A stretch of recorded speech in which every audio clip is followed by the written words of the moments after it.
હે દેવલા કંઈક સ્ટાર્ટઅપ બાટઅપ તો કર આવે તો અમે કંઈક કરીએ એમ.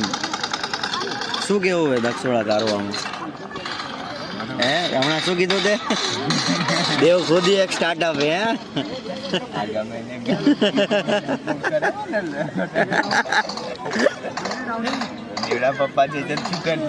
સ્ટાર્ટઅપ ઊભું 2 દાડામાં 1 લારી.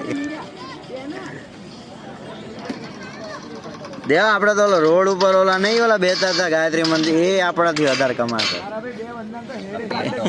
હા એ કેટલી ભીડ હોતી હતી એને ત્યાં નહીં દેવા. મેં આજે જ આને કીધું મેં કીધું આપણે દેવાને એક દુકાન ખોલે કપડાની એમ હવે કાયદેસર એમ કપડાની દુકાન કીધું. ફૂટપાથ ક્યાંથી આવે? ફૂટપાથ બોલ્યો જ નથી તો નામ ના દે ખોટા યાર. બીટું તો બાકી